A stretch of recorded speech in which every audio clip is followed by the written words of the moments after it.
Hello tout le monde, j'espère que vous allez bien et bienvenue dans cette petite vidéo du vendredi. On parlait de BTC, d'Ethereum, on parlait de Litecoin, on parlait d'OMG, de Quantum, d'ICX et de Tezos. Ce sont tous des alts que j'avais évoqués dans la vidéo de mardi et on va en parler un peu plus, on va en reparler. BTC, bon, on a encore fait un pump de 15% par rapport au début de semaine, donc vraiment assez positif et j'aurais tendance à dire que on est bon pour continuer. Alors, vu les niveaux où on est actuellement, soit on va avoir, selon moi, une petite consolidation avant de continuer, et ça ce serait vraiment assez bullish, soit on va faire une petite retrace, mais si on a sur une retrace en fonction d'où est-ce qu'on arrive, il faudra vraiment acheter. Si on arrive à nouveau à 49 000, honnêtement, pour moi c'est l'endroit où est-ce que j'achèterais. Je pense qu'on peut encore éventuellement avoir du chop si ça devient notre fake out. Et ce qu'il faudra espérer en fait, c'est que on récupère le niveau assez rapidement et pas qu'on fasse ce genre d'action ici, comme ce qu'on a eu ici. On casse le truc, on vient rechercher encore ce niveau avant éventuellement de continuer à remonter. C'est également tout à fait possible et c'est pour ça qu'il ne faut pas partir en mode super bull non plus. Je connais un gars notamment qui est parti en mode short en se disant voilà, pour moi c'est le dernier endroit où je veux shorter, c'est ici. Et au-dessus de ça en fait ça devient un peu trop la fiesta pour les bulles pour que je continue à risquer quoi que ce soit. D'ailleurs je sais pas c'est quoi votre opinion par rapport à BTC, n'hésitez pas à mettre ça dans les commentaires parce que dans la vidéo de mardi il y a quelqu'un qui m'a dit, quand j'ai dit peut-être qu'on va en fait on est en train de répéter le cycle de 2017, j'ai quelqu'un dans les commentaires, j'ai oublié c'était quoi son pseudo, qui m'a dit on n'est pas en train de refaire 2017, on est en train de refaire 2014. Et j'ai pas tilté tout de suite, mais en fait 2014, c'est ça quoi, c'est le truc pas triste du tout, où on passe d'un BTC à plus ou moins $800 à plus ou moins $200 quoi. Donc je sais pas s'il y a des bears et je peux comprendre en fait l'idée, l'espoir en fait qu'il y a là-dedans, mais pour moi il y a trop de fondamentaux dernièrement pour que BTC aille se vautrer. Donc outre l'adoption dans un ensemble de pays, alors qui sont peut-être pas forcément les pays qu'on l'espérait, tels que les États-Unis, la Chine ou même la France. Mais j'ai ce petit article qui est du début de l'année, donc qui est daté de du 9 janvier 2021, qui est titré « 3 raisons pourquoi Bitcoin a doublé en l'espace de moins d'un mois et pourquoi les experts pensent qu'on ne répétera pas le crash de 2017 ». Donc ne pas répéter le crash de 2017, ça voudrait également dire qu'on ne répétera pas celui de 2014. Et les trois choses, c'est la FOMO dans un premier temps, en citant qu'il y a plusieurs grosses boîtes telles que MicroStrategy qui a acheté pour 425 millions. Alors maintenant c'est encore plus vu qu'ils ont acheté pour Michael Saylor a acheté pour plus d'1 milliard de dollars. Square, PayPal qui a également annoncé qu'ils adoptaient le Bitcoin. Le deuxième point c'est la demande par rapport à l'inflation. Donc par rapport à tout ce qui est je vais couper ce truc, je suis désolé. Donc le hedge que ça procure contre l'inflation. Et c'est vrai qu'aujourd'hui on parle encore énormément d'inflation. Alors certains essayent de parler d'hyperinflation, de tout ça, mais le biais narratif de la monnaie est en train de s'éroder, il y a une inflation qui s'installe qui est assez folle. Et ça se répercute autant au niveau du prix par exemple de l'essence que du gaz, parfois j'ai des petits réflexes anglophones, que d'autres choses. Et à partir du moment où il y a ce genre d'inflation qui se pratique sur ce genre de matières premières, ça va se répercuter en fait dans la vie de tous les jours. Et à côté de ça, s'il y a un asset qui prend de la valeur, tel que Bitcoin, et je pense que c'est un peu le cas, on peut regarder après le cas de ce qui se passe sur les marchés classiques contre BTC, et lorsqu'on a eu un dump la semaine passée sur les marchés classiques, et que BTC a continué en fait à tenir la route et en fait à continuer à monter, ça prouve qu'il y a quand même une espèce de demande par rapport à ça, par rapport à ce risque contre l'inflation. Et troisième chose, c'est que sa légitimité augmente et c'est clair qu'aujourd'hui, parler de blockchain, parler de crypto, en fait, c'est plus aussi niche que ça l'était, je voudrais dire en 2017. Moi, je suis de 2017. Mais si on compare même à 2014, et c'est un autre projet, je crois que, enfin c'est totalement un autre monde. En 2014, à mon avis, c'était vraiment des projets scam à mort, et d'ailleurs il n'en reste presque plus aucun qui est encore vivant, si on accepte peut-être Dogecoin, Litecoin, mais en dehors de ça, à mon avis, et Ripple peut-être, allez, c'est les 3 seuls, 4 seuls avec BTC qui doivent être encore en vie. 2017, on a encore eu un ensemble de projets qui étaient un peu n'importe quoi, et dans ce cycle-ci, je pense qu'on commence véritablement à avoir des projets qui sont en train de construire des choses. Alors je pense à Avalanche, je pense à Solana bien sûr. Je pense, enfin, si vous regardez Ethereum, c'est également le cas. Et donc tout ça, ça me fait dire que avec des news telles qu'en plus, voilà, le El Salvador qui fait en sorte que c'est une monnaie légale, ça me fait dire que voilà, ce genre de choses en mode 2014, pour moi, c'est pas censé se répéter. On est davantage dans une répétition, et je l'espère, de 2017. Voilà, ça c'est peut-être moi qui me fais des illusions, mais le fait que fondamentalement on a un ensemble de choses qui semblent assez bullish, pour moi ça me fait dire qu'on a encore potentiellement quelque chose qui pourrait se passer. Et si on regarde d'un point de vue chartiste, on est loin en plus d'être dans une downtrend. Si on regarde l'hebdomadaire, on est encore davantage dans un range, et l'idée c'est de se dire que voilà, on avait une montée avant le range et que là on peut éventuellement continuer à monter.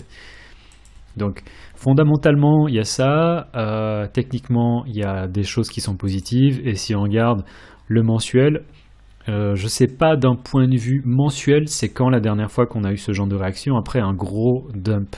Donc si vous regardez les dumps qu'on a eu au cours des années précédentes, le bounce a rarement été aussi fort que ce qu'on a actuellement. C'est-à-dire qu'on a des pumps et ensuite on a droit davantage à des retraces sans véritablement de gros bounce. Et là c'est la première fois en fait depuis que Bitcoin est en place que sur le mensuel, je parle véritablement mensuel, on a un bounce qui est en train de s'effectuer. Alors c'est un bounce qui est assez puissant. Il faudra bien sûr, il reste 23 jours, donc il ne faut pas non plus que je m'emballe, mais si on clôture dans le vert, en fait je me dis qu'on a véritablement toutes les chances de continuer à monter sur BTC. Voilà. Donc tout ça, ça me fait être assez bull, et quand je vois des gens qui sont bear d'un point de vue macro, j'ai un peu du mal à comprendre.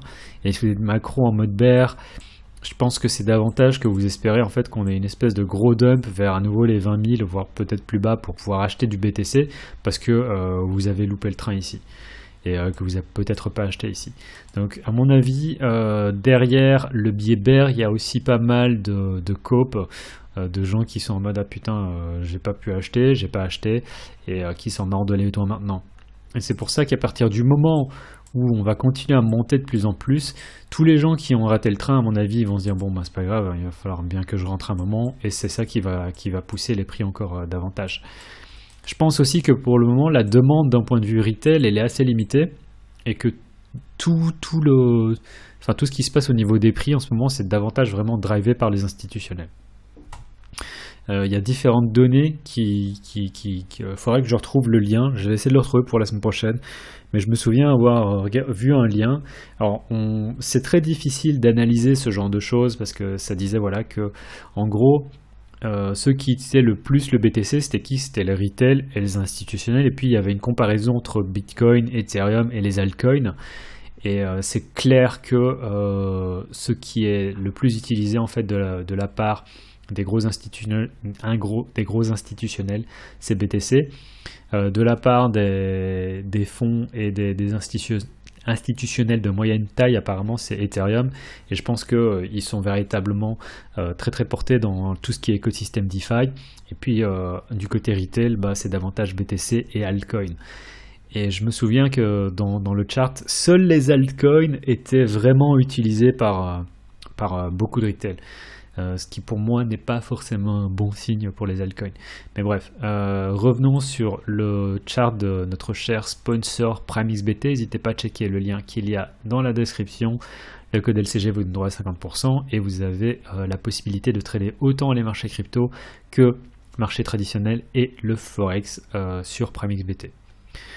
Donc n'hésitez pas à checker le lien qu'il y a dans la description, d'autant plus qu'ils ont mis enfin en place leur co-vesting, ce qui fait qu'à partir de maintenant, si vous stakez en fait sur la plateforme, vous avez droit à générer du yield, un peu en mode DeFi, sauf que là, bon, bien sûr, c'est une plateforme qui est centralisée. En dehors de ça, bon, regardons vite fait le chart du BTC. Si on regarde en daily, enfin je viens d'en parler, en mensuel et en hebdo, ça paraît toujours assez positif. Et en daily, là, la manière de voir les choses, c'est soit ceci, c'est une cassure et on arrive en fait à consolider ici avant d'aller remonter. Soit le cas, on va dire, un peu bear sur le court terme, et je peux tout à fait le comprendre, si on a une retrace. Et il faudrait prendre position sur les 49 000 pour jouer ensuite une remontée ici et en espérant ensuite qu'on récupère le niveau pour aller plus haut. Ça c'est mon setup log. Le setup short, honnêtement, il faut voir ça sur des échelles de temps beaucoup plus petites. J'ai toujours pas, enfin, j'avais parlé ici de si on casse ce niveau, on va probablement revenir ici. Ici, le cas, si on casse ce niveau là, je suis même pas sûr qu'on aille aussi bas que ça, et je pense qu'on va trouver du support ici.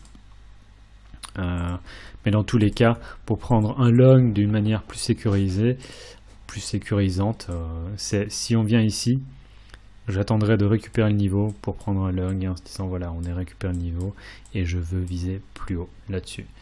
Avec le stop ici bien sûr, si on vient former un creux.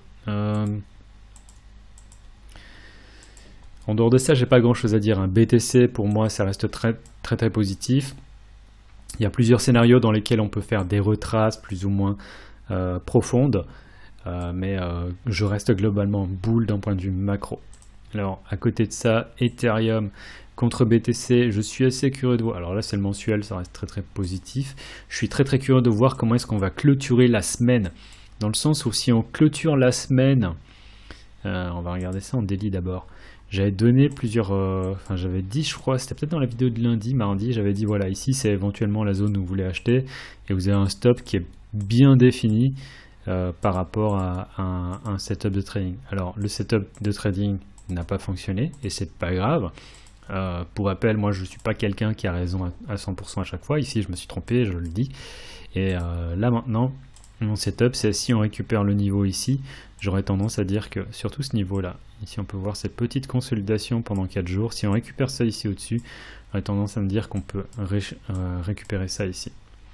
Donc ce serait un retour, ça voudrait dire quoi? Ça voudrait dire que BTC, Ethereum pourrait faire surperformer BTC de l'ordre de 7%, et en fonction de ce qui va se passer sur Ethereum contre BTC, et Ethereum contre USD pourrait également surperformer. En attendant, j'aurais tendance à dire que c'est assez joli Ethereum contre USD. Alors certains vont tracer ce genre de choses, moi je ne sais pas, mais le fait qu'on ait récupéré différents niveaux, donc on avait ce niveau ici qui était résistance, on passe au-dessus, fake out, hop, on fait la retrace, résistance, on passe au-dessus. Pour moi ça devient support ici. Si on commence à se trader ici en dessous, ça devient un peu puant, mais pour moi le stop il est clairement là, et tant qu'on tient la zone des 3005, je me dis qu'on peut aller chercher 3009, 4000, et c'est con hein, mais on a déjà acheté 1, 2, 3 fois, et pour moi Ethereum à un bout d'un moment on va faire une cassure. Je dis pas qu'on va directement monter, parce que si vous vous souvenez de ce qui s'est passé ici, le all time high, on a eu all time high, on a fait une cassure, on a fait pas mal de chops, et il a fallu attendre un peu pour qu'on passe de 2000 à 4000 en l'espace de très rapidement, mais il a fallu pas mal de chops. Et je me dis que c'est pas parce qu'on vient casser à nouveau le all time high à 4000 qu'on va directement monter. On pourrait également encore faire du chop avant d'avoir un mouvement qui soit conséquent, mais toujours positif sur Ethereum également. À côté de ça, Litecoin, j'ai un setup potentiel qui est en train de se mettre en place, mais en attente. C'est-à-dire que voilà, on a support, cassure du support, et c'est pas bon. Généralement, c'est le genre de truc vous les shortez, on est au all-time low, c'est-à-dire que Litecoin n'a jamais été aussi bas d'un point de vue historique, sauf si on regarde en 2017 sur ces mèches étranges, et qui sont dues à un total manque de liquidité. Et ce que je voudrais en fait voir, c'est récupérer le niveau ici. Comme ça, moi, je sais où je peux mettre mon stop, et l'idée, c'est de chercher ça ici. Donc, ça fait un setup en attente. Je suis en observation, mais si on récupère le niveau et qu'on tient les niveaux, j'achète pour pouvoir jouer une uptrend sur, enfin peut-être pas une uptrend, mais au moins jouer une récupération du range, et en se disant que voilà, au bout d'un moment, peut-être que Litecoin pourrait faire quelque chose. Pour le moment, ça fait pas grand-chose, hein. Shiba, punaise, Shiba, je me suis totalement vautré la semaine passée en vous disant ouais, je ferai attention. On était là, et depuis ça continue à monter. Et je vous ai dit que j'ai un pote qui était en position qui a dit ah, je veux pas vendre. Bah, il a eu raison. Sauf qu'il a toujours pas vendu, il est en mode je veux pas vendre, je veux voir que. Parce qu'il est en mode je veux avoir un Dogecoin. Il a investi 500 balles et il dit ouais, si on arrive à 10 000, peut-être que je vais revendre. Et en attendant, je suis pas certain qu'il fasse son fois 2000%. Je suis pas certain qu'il y arrive, mais je lui souhaite. Et j'espère que tous ceux qui étaient dessus ont fait de l'argent, mais je sortirai quand même si j'étais vous. Voilà, mais après, vous n'êtes pas moi et ce ne sont nullement des conseils financiers. Simplement mon avis personnel. OMG contre BTC, la semaine passée j'ai parlé d'OMG en disant voilà, on a quelque chose d'intéressant, on a un runner. D'un point de vue macro, c'est assez intéressant, et on pourrait avoir une retrace. Je serais davantage intéressé si on revient vers les 8, vers les, on va dire, les $11 d'avantage, et je pense que ça reste possible. Mais sur OMG contre BTC, on a aussi un truc que je trouve assez intéressant qui s'est mis en place, c'est-à-dire qu'on est venu chercher, alors je suis en daily, on est venu chercher la liquidité ici en dessous, et pour moi ça c'est quelque chose que je veux bien trader, dans le sens où si on clôture la journée comme ça, pour moi c'est positif, et je me dis qu'on est potentiellement parti pour, si pas aller chercher l'all-time high, aller chercher ça ici. Et ça fait un trade à 3R, ce qui est assez positif. Là, c'est la paire OMG contre BTC. Je crois que je suis peut-être un des seuls dinosaures qui continue à trader les paires contre BTC, parce que moi, ça m'intéresse d'accumuler des BTC. Et c'est la même chose sur ICX. ICX, j'en ai parlé dans la vidéo de mardi. Je vous avais dit que voilà, d'un point de vue historique, depuis mai 2019, ce truc est dans un range. Et là, il faut espérer qu'on ait la cassure du range. Donc, se préparer ici, ça ne veut pas dire que ICX ne va pas revenir comme ça, mais si on vient encore si on vient encore intégrer le range, je ne suis pas forcément intéressé pour acheter, mais je suis intéressé par les niveaux où on est actuellement, parce que là, on a aussi une base, et cette base, ici, si on vient la casser, pour moi, le setup, il est mort. Par contre, si on trouve du support ici, c'est vraiment l'endroit en fait où on pourrait trouver du support avant de continuer à monter, venir chercher ce niveau-ci, et en fait globalement casser la résistance. Et quand je vous parle de ça, c'est vraiment un swing trade, et quand je vous parle d'espérance de gain qui serait assez positif, c'est pas un petit truc, je parle de 8R ici. Donc pour moi, il y a vraiment un gros risque reward asymétrique que je veux prendre, parce que faire 7-8% sur mon portefeuille en risquant 1%, c'est le genre de trade que je veux prendre. C'est pas le genre de trade que je prendrais, je ne prendrais pas 50, mais pour moi, voilà, il est là. Quantum, je vous en ai parlé aussi en disant que lorsqu'on a eu la récupération du niveau, c'est toujours ce dont je parle, c'est on a le range, une fois qu'on récupère le niveau, on vise la partie supérieure du range. Alors là, on a déjà retracé. Je vous avais dit je serais intéressé par prendre une position ici. Je ne l'ai pas fait pour la simple et bonne raison que je risque déjà sur ICX et sur OMG. Donc j'ai pas envie de risquer davantage, parce que je suis déjà à 2% de risque. Et Tezos, j'ai eu envie d'acheter aussi. et je risque en fait de le faire et de risquer encore un 3% sur le portefeuille sur Tezos, parce que voilà, on a cette structure ici en range et on est potentiellement sur le low qui pourrait monter, continuer à monter. Alors soit on trouve de la résistance ici, en fait c'est mort et il faudra penser à sortir une partie des profits ici, soit on est véritablement sur quelque chose qui peut nous emmener vers des gains à 4 heures. Donc voilà, ça c'est différents setups, c'est tout des setups contre des paires BTC, et je sais qu'il y en a beaucoup d'entre vous qui sont davantage en mode voilà, je trade les paires USD. Je trouve que le setup sur Tezos contre USD est encore positif, c'est quelque chose qui pourrait se passer. Pour moi, on a fait une excursion en dehors du range et on n'est pas censé revenir encore chercher ici en dessous. Donc si vous êtes vraiment chaud pour trader ça, j'attendrai éventuellement de voir quand on récupère ça ici au-dessus pour mettre un stop ici en dessous et trader en fait une uptrend. Donc sur Tezos, moi il y a quelque chose que je trouve assez intéressant. Quantum, on tient encore les niveaux, mais je sais pas, ça me fait un peu peur. Donc à voir, c'est un peu ça qui me fait aussi hésiter hein, sur BTC. ICX contre USD, on a